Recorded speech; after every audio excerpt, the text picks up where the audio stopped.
자, 강의 바로 시작하겠습니다.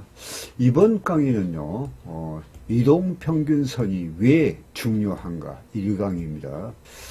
트레이딩에 있어 이동평균선이 이하 이평선이라稱하겠습니다. 대표적인 지표라 할 수 있습니다. 증권사 HTS를 설치하면 기본적으로 차트에 설정되어 있을 정도로 대다수의 트레이더들이 참고하는 지표입니다. 하지만 이평선은 우리에게 가장 친숙한 지표임에도 불구하고 정확한 활용 방법에 대해서는 알고 있지 못한 것이 현실입니다. 어찌나 우리가 마시는 공기와 같이 평소에는 소중함을 못 느끼듯 트레이더들이 이평선을 대하는 현재의 모습은 다르지 않다고 여겨집니다. 이평선을 기술적으로 분석하는 데 있어 많은 도움을 주며 다양한 역할을 합니다. 이평선의 기본적인 역할과 사용하는 데 있어 장단점을 살펴보고 트레이딩 시 이평선을 활용한 대응 방법에 대해서 알아보도록 하겠습니다. 자, 1번 기본적인 역할이죠. 그러면 첫째는 이제 추세 추정 장치죠. 이게 이평선은 가격의 변화를 예측하지 않고 가격이 변화하면 후에 따라갑니다. 그래서 이게 주가 그림자를 하죠. 이런 연유로 일부 트레이더는 후행성 지표라 여기고 이평선을 좋아하지 않습니다. 트레이딩에 있어서 가장 큰 적은 예측입니다. 이러한 예측은 어느 정도 여과시켜 주는 것이 이평선이며 이게 이제 뭐냐면요, 약간 후행성이라 그 말이죠. 그래서 이평선이며 이평선은 후행성이라기보다 여기 나오네요. 보다 느리게 걷기라고 생각하면 됩니다. 그러니까 그림자죠. 즉 말하면은 우리가 걷잖아요. 그러면 바로 뒤에서 그림자처럼 따라 붙는 거죠. 이게요. 그래서 느리게 걷는 것이 트레이딩에서는 오히려 마음의 여유를 가져다 주기도 합니다. 이렇게 이제 읽어도 우리가 이렇게 다 이해가 되죠. 이 강의는 제가 옛날에 한 적이 좀 있습니다. 제 강의하는 건데요. 이것은 어디에서 제가 발췌했냐면요, 프레트레이더와 추세 추정 전략, 여기에서 지금 발췌한 겁니다. 자, 그 다음에 보시면 시장은 가격의 변화가 수도 없이 일어나면서 파동을 만들어냅니다. 그리고 움직이죠. 이평선으로 느리게 걷는다는 의미는 작은 파동에 속지 않고 이평선으로 방향성을 잡고 트레이딩할 수 있기 때문입니다. 트레이드는 어떠한 기준이 있어야 되겠죠. 그래야지 추세 추종을 할 수가 있습니다. 추세 추종의 기준은 바로 이평선이다, 이 말이죠. 이평선은 어떠한 지표보다 명확하며 가격이 변한 후에 따라가기 때문에 가격의 변화에 민감함이 적다는 장점이 있습니다. 단기 이평선은 가격 변화에 민감하고 보다 긴 이평선은 덜 민감함을 알 수 있습니다. 다시 말해 추세가 짧을수록 단기 이평선이, 그 다음에 추세가 오래 지속될수록 26선 이상의 장기 이평선이 유리하다는 것을 의미합니다. 지금 오늘 이게 좀 정리하는 의미입니다. 이전에 제가 지금 이평선에 대해서 이평선이란 무엇인가 6가지 어떤 개념 정리를 했고, 그 다음에 이평선의 성질에 대해서 4강의를 했죠. 그 다음에 이평선을 활용한 시장 분석 4가지 핵심, 또 이동평균선을 활용한 시장 동향 분석의 장점과 특징, 이게 7가지를 지금 말씀드리고, 마지막으로 이제 이평선이 왜 중요한가 하는 의미에서 제가 지금 정리를 하고 있습니다. 자, 두 번째는, 이게 첫 번째는 추세 추종으로 장치로 필요하고, 두 번째는 방향성이죠. 트레이딩을 하면서 방향성은 아주 중요합니다. 상승 방향으로 공략할 것인지 아니면 하락 방향으로 공략할 것인지에 대한 마지막 선택은 항상 트레이더의 몫입니다. 끊임없는 방향 선택에서 우리는 실시간으로 갈등하게 되고, 올바르게 선택한 방향은 수익을 주고 잘못 선택한 방향은 손실을 줍니다. 방향성을 결정하는 데 있어 트레이더 스스로 어떠한 기준이라도 가지고 있습니다. 트레이더는 기술적 분석의 기준으로 방향성을 선택하기도 하고 기본적 분석의 기준으로 방향성을 정하고 트레이딩을 하기도 합니다. 이평선은 방향성을 선정하는 데 있어서 아주 중요한 기준이 됩니다. 이게요, 제가 이제 트레이딩 하다 보면 이건 확실합니다. 이거요. 그러니까 지금 여기에 지금이 이제 제가 이렇게 지금이 이야기하고 있는 것은 여러분들이 그 차트를 알아갈수록 이평선이라는 것이 얼마나 중요하고 절대적인지를 우리가 알 수가 있죠. 단순히 보면 봉이, 캔들이요, 이평선의 위에 있으면 상방 공략을 준비하고 그 다음에 아래에 있으면 하방 공략을 준비하면 됩니다. 자, 그 다음에요, 방향성 다음에 그 다음에 파동과 추세 분석의 기준이 되겠죠. 파동의 완성이나 그 다음에 미완성이나에 판별할 때 기준이 필요합니다. 기준이 없으면 파동을 구분하기가 애매모호해집니다. 따라서 일봉에서 12평선을 기준으로 보면 10파동, 그 다음에 22평선을 기준으로 하면 20파동이라 정의하면 됩니다. 추세 길이로 파동을 분석할 경우에 단순하게 음봉과 양봉이나 변곡점을 기준으로 하게 되면 너무 복잡하죠. 가능하면 이평선을 기준으로 하는 것이 좋다. 자, 그 다음에 두 번째는 이평선의 올바른 활용이죠. 활용. 추세선으로서의 활용이 있죠. 첫 번째, 이평선이 중요한 것은 트레이딩을 하는 트레이더라면 모두 알고 있습니다. 하지만 트레이딩을 하면서 이평선의 사용을 포기하는 이유는 이평선에 대한 정확한 이해가 없을 뿐만 아니라 활용하는 방법에 대해서도 많은 문제점을 내포하고 있기 때문입니다. 이평선을 활용하는 기본적인 방법에는 여러 가지가 있지만 추세선으로의 활용이 대표적인 방법입니다. 우리가 아는 추세선은 인위적으로 만든 선으로 트레이더의 주관을 반영할 가능성이 높다. 반면에 이평선을 추세선으로 활용할 때는 시장을 객관적으로 바라볼 수가 있고 인위적인 어떠한 추세선보다는 명확하다는 강점이 있습니다. 두 번째는 첫 번째는 올바른 활용 중에서 추세선으로의 활용이 있는데 그 다음에는 추세선으로 활용하는 이평선의 종류가 있겠죠. 추세선은 기간의 특징에 따라 그 다음에 3개 내지 5개의 기본 이평선을 사용합니다. 자, 첫 번째는 이제 1차 추세 강도선이라는 거죠. 이게 1차. 자, 가장 짧은 단기 이평선을 사용합니다. 단기 이평선을 사용하는 이유는 속도가 빠르고 강한 추세가 발생할 경우에 더 빠르게 타이밍을 잡을 수 있기 때문입니다.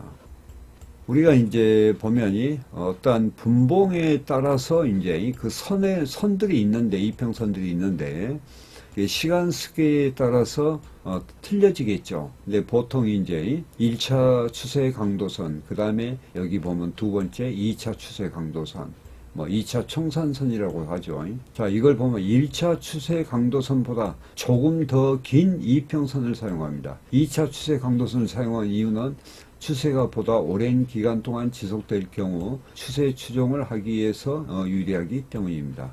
세 번째는 이제 보조 생명선이라는 거예요. 이게 추세 강도선보다는 좀 더 긴 이평선을 사용합니다. 추세 지속 기간이 길어지면 추세 강도선이 1, 2차가 있었죠. 보도가 유리하다는 장점이 있습니다. 이게 그러니까 상승 추세라면 요게 1차고 그 다음에 요게 이제 2차고 그 다음에 요게 3차고 그 다음에 이제 그러니까 여기가 1차고 여기가 2차고 여기가 이제 3차예요. 이게 이제 보통 여기가 5선, 그 다음에 13선, 그 다음에 여기가 26선. 이것을 이제 보조 생명선이라 하죠. 요걸 이야기하고, 그러니까 1, 2차 추세 강도선보다 유리하는 장점이 있다. 지속 기간이 길어지면. 그리고 이제 네 번째는 생명선이 있는데, 이게 이제 66선이라는 거, 이게 지금 정별이거든요. 그러니까 이제 여기서 이렇게 올라쳤다가, 그 다음에 여기 이렇게 빠졌다가, 그 다음에 이렇게 빠졌다가 지지하고 이제 다시 이렇게 올라가. 이게 이제 하락 조정을 하는 거거든. 근데 요게 이제 생명선이라고 그랬죠. 요게 이제 66선인데, 요게 빠지면은 하락으로 가죠. 말 그대로 추세의 생명선입니다. 생명선, 이평선이 깨지면 추세는 일단 끝났다고 봅니다. 생명선은 보조 생명선보다 긴 이평선을 사용합니다. 그러니까 이제 요게 26선, 요게 이제 보조 생명선이고 이게 생명선이죠. 예를 들어서. 그러면은 이렇게 빠지면은 이건 이제 그다음부터 하락으로 본다 그 말이에요. 생명선은 추세장에 잘 맞춰진 이평선이기 때문에 변동장에서는 오히려 단점으로 작용하는 경우가 많습니다. 그리고 이제 또 두 번째는 이평선의 기간값의 그 선택 방법과 추세선으로서의 활용을 이야기하는데 이평선의 기간값의 선택이라는 것이 있죠. 이평선의 그 어떤 기간 동안의 값을 선정하는데 곧 이평선의 수치를 이야기하는 거죠. 트레이더는 어떠한 이평선의 값을 사용해야 되는지 많은 고민을 합니다. 기간이 짧은 단기 이평선은 가격의 변화에 상대적으로 민감합니다. 추세를 빠르게 잡아내는 도움을 주지만 방향이 쉽게 바뀔 수 있다는 단점이 있어서 속임수에 조기 청산을 하게 만들기도 합니다. 그러니까 이제 보통 보면 우리가 이평선의 기간값을 5선 10, 20, 뭐 60, 120 이제 이렇게 쓰기도 하고 뭐 3도 5를 안 쓰고 3 쓰고 7 쓰고 그다음에 뭐 30 쓰고 그다음에 뭐 50 쓴다든가 이런 경우도 있는 것이고 또 이제 저희들은 5선, 13선, 26선, 66선, 130선을 씁니다. 그런 이제 그 수치의 값을 이야기하는 거 이거. 또한 잘못된 방향성을 선택하게 되면 휩스에 걸려 지속적인 손실을 하게 됩니다. 반면 장기 이평선을 사용하여 휩소에 당하는 경우는 적지만 트레이딩 기회가 많지 않다는 점과 손절폭이 커질 수 있다는 단점이 있습니다. 그러니까 이제 전번에 그 이평선을 제가 5개 이야기했죠. 보통 보면 3개에서 5개. 근데 이제 3개를 쓸 경우에는 이 손절폭이 커져요. 손절폭이. 이런 단점이 있죠. 자, 그 다음에 이런 것을 이제 여러분들이 한번 쭉 보시면서 과연 나는 어떤 기간값을 써야 될지 그런 걸 여러분들이 이제 선택해야 됩니다. 이평선의 기간을 선택할 때 이평선의 특징만을 이해하고 선택하면 됩니다. 어느 경우에는 추세의 생명선으로 역할을 하였는데 시장이 변하여 잘 맞지 않는다면 이평선의 값을 바꾸면 그만입니다. 즉 이평선의 값은 기간값은 중요하기도 하지만 중요하지 않을 수도 있다는 것입니다. 중요한 것은 이평선의 기간값에 따른 특징을 정확히 이해하는 것입니다. 이평선 값을 결정할 때는 트레이더 자신의 장단점을 파악하고 자신이 어떤 스타일의 매매를 하는가 이걸 파악하고 이평선의 기간값을 기간별 특징에 맞춰 결정해야 합니다. 여기서 설명한 이평선 값은 이해를 돕기 위해서 임으로 정한 것으로 절대적인 값은 아닙니다. 이평선 값도 분봉 이하의 차트에서는 언급하지 않고 추세선 종류로서 설명할 것입니다. 기본 이평선 이외에도 장기 이평선을 1개 정도 설정하고 활용하면 트레이딩에 많은 도움을 줍니다. 그래서 보통 세계적인 명트레이더들이 이평선을 뭐 3개에서 5개 그런데 이제 보통 보면요 5개 정도를 쓰죠. 6개는 안 씁니다. 그래서 고수들 보면요 3개는 안 쓰고 4개 내지 5개를 씁니다. 그리고 이제 그 기간값의 수치가 문제겠죠. 그런 것을 또 조정을 합니다. 이평선의 기간값의 선택 이평선의 기간값을 정할 때는 가장 먼저 고려할 것이 생명선이다. 그러니까 이게 이제 생명선이란 건 뭐냐면요. 어떠하니 변곡 부분을 이야기하는 거예요. 전환점 이런 것을 이야기하는 거죠. 생명선을 먼저 정하는 이유는 이평선의 역할 중에 방향성을 우선적으로 염두에 두어야 하기 때문이다. 그러니까 이제 전환점이죠. 방향성이 문제니까. 트레이더의 트레이딩 방법, 즉 말하면 스캘핑, 데이, 스윙, 트레이딩 따라 생명선을 정하는 기준은 다를 수 있습니다. 트레이딩 방법에 따라 생명성을 정하는 것이 원칙이지만 가능하면 휩써도 피해갈 수가 있고 트레이딩 진입기에도 적당한 수준의 생명선을 찾는 것이 좋다. 그런데 생명선만 가지고 대응하면 여러 가지 문제점이 발생됩니다. 하나는 추세 초기에 기회를 놓치면 생명선과 이격이 벌어진 위치에서 진입해야 되는 이런 단점도 있겠죠. 다시 말해 추세가 상방일 경우에 가격이 비싼 위치에서 진입할 수밖에 없습니다. 만약 생명선이 붕괴되어 손절하게 되면 손절폭이 커질 수밖에 없고 어느 경우에는 고점 매수가 되거나 저점 매도가 될 수 있는 단점을 가지고 있다. 또한 생명선만을 가지고 대응하면 청산할 경우에 불리한 경우가 많습니다.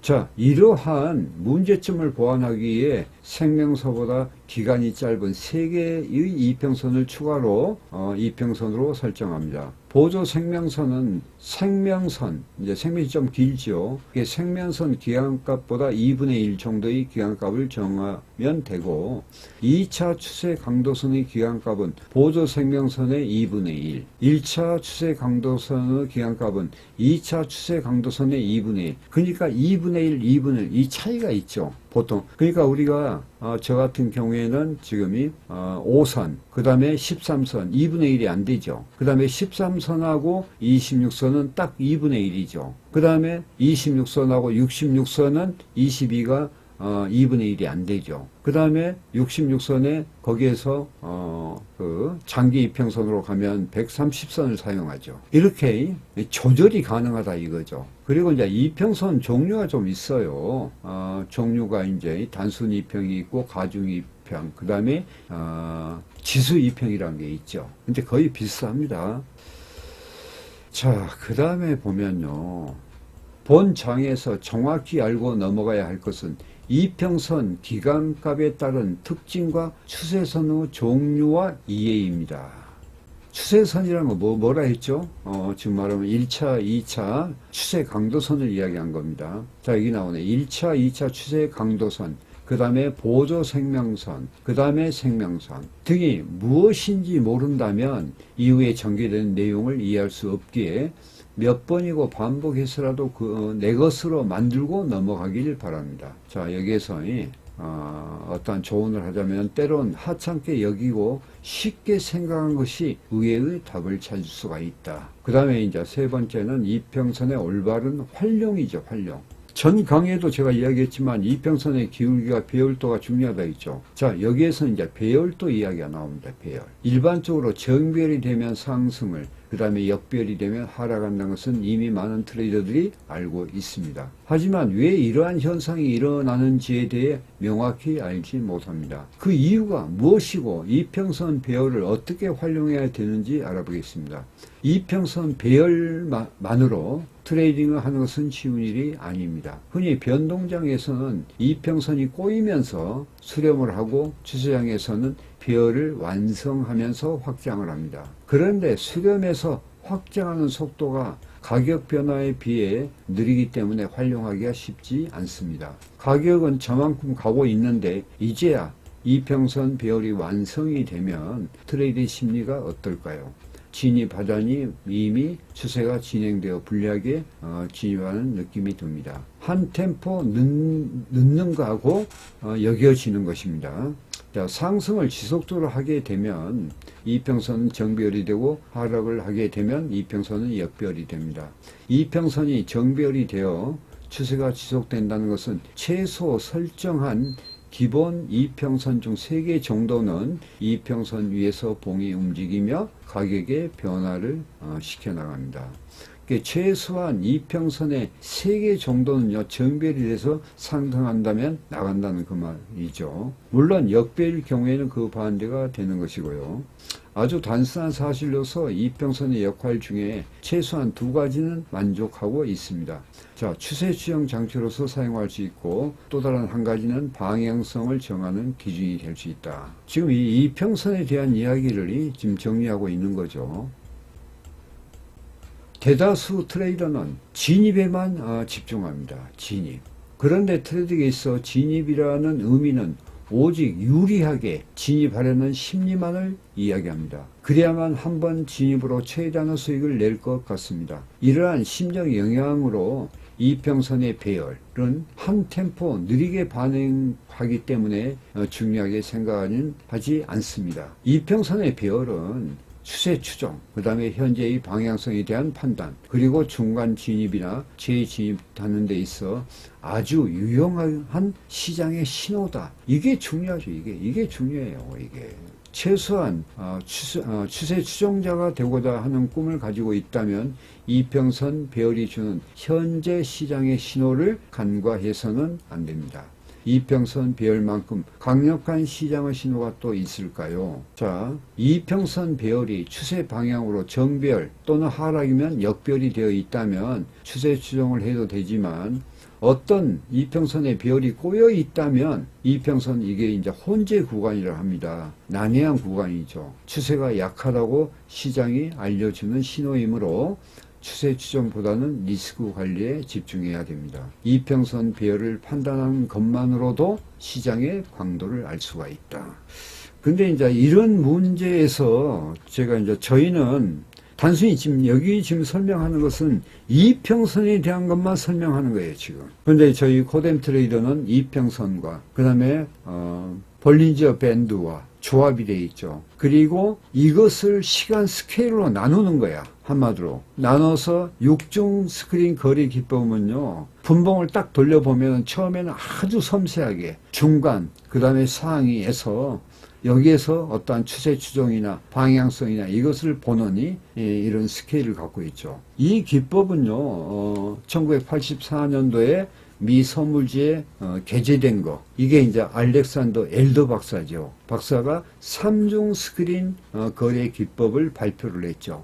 그것을 제가 보고 4중, 5중, 6중으로 만들었고, 이 보통 이제 추세 추종자들은 보면요, 이 포지션 트레이딩을 하거든요. 그러나 우리는 데이 트레이딩이니까 데이 트레이도 맞아야 되고, 그 다음에 또 뭐가 있습니까? 포지션도 다 칠 수가 있어야 되거든. 그것을 제가 시간 스케일을 가지고 짜 맞춘 것이 6중 스크린 거래 기법이에요. 그러니까 여기서 제가 전번 강의도 이야기했지만 제일 중요한 것은 이평선을 기본으로 했다는 거예요. 기본으로 하고 수치를 정교화시키고 그 다음에 이평선의 부족한 부분을 정규 분포도에 의한 볼린저 밴드로 커버를 하고, 그 다음에 상하이 차트 관계 속에서 핵심 패턴이 나오잖아요. 핵심이란 것은 이제 뭐 1, 2바닥 저점권 정배열 상승 과정, 뭐 이제 그 핵심 패턴이 또 불트랩 베어트랩 같은 거, 그 다음에 상승 삼각 대칭경, 하락 삼각 대칭형, 이런 거, 그런 것을 쭉 나열을 하면서 관찰하면서 그것을 정리했죠. 그래서 여기에서 지금 나오는 어떠하니 문제점을 보완을 한 거예요, 다. 이것을 보완을 한 겁니다. 그래도 이것을 내가 왜 하려냐면은 6중 스크린 거래 기법을 실시간으로 통해서 우리 제자들이 이제 공부를 하고 있지만, 여기 기초 이론이 필요하다 이거지. 기초 이론. 기초 이론을 알고 있어야지 그 6중 스크린 거래 기법의 원리와 이치를 알게 되거든. 그런 의미로 지금 오늘 강의를 하는 거예요. 이평선에 대해서, 또 볼린저 배에 대해서. 자, 그렇게 하시고 다음 강의로 이어지도록 하겠습니다. 자, 마치겠습니다.